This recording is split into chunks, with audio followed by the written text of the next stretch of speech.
Assalamualaikum warahmatullahi wabarakatuh. Dengan mengucapkan kalimat Alhamdulillahirabbil alamin, puji syukur kita kepada Allah Subhanahu wa taala yang telah memberikan nikmatnya kepada kita sehingga kita bisa merasakan yang namanya udara segar pada pagi ini. Hari Jumat 13 Agustus.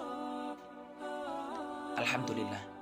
Tak lupa juga salawat serta salam kita curahkan kepada baginda yakni Nabi Muhammad SAW yang telah mengorbankan jiwa dan juga raganya sampai bahkan nyawanya hanya untuk menegakkan kalimat tauhid la ilaha illallah Muhammad Rasulullah. Birrul walidain. Apa sih birrul walidain?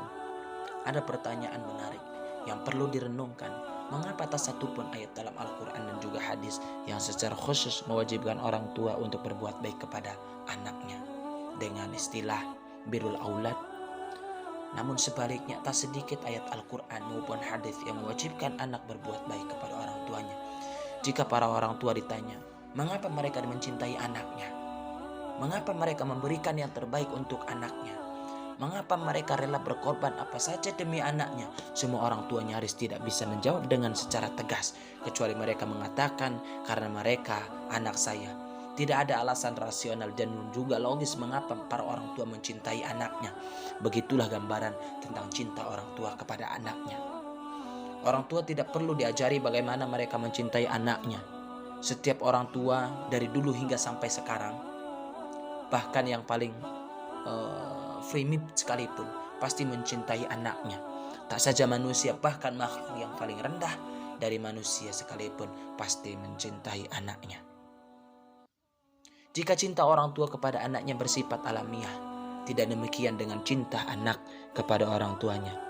Cinta anak kepada orang tuanya hanya berupa potensi.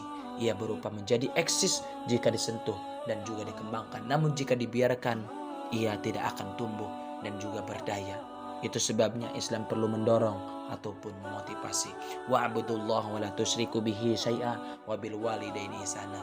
Dan sembahlah Allah dan juga jangan sekutukan Dia dengan sesuatu apapun dan berbuat baiklah kepada kedua orang tua.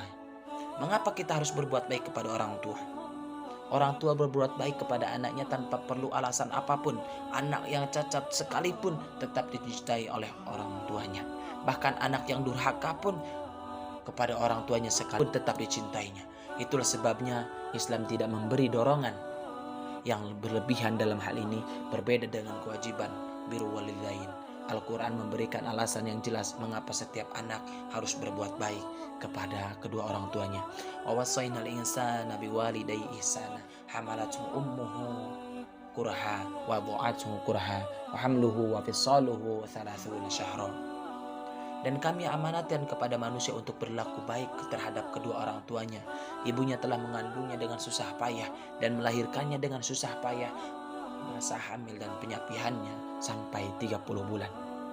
Susah payah orang tua terutama ibu mengandung, melahirkan juga merawat anaknya cukup dijadikan argumentasi Al-Quran mengapa setiap anak wajib berbuat baik kepada orang tuanya.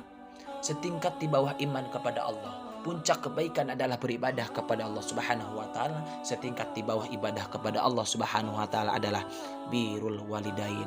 Rasulullah SAW pernah menegaskan kepada Ibnu Mas'ud sebagaimana hadis yang diriwayatkan oleh Bukhari dan juga Muslim, perbuatan yang baik yang paling dicintai oleh Allah Subhanahu wa taala setelah beribadah kepada Allah adalah berbuat baik kepada kedua orang tua.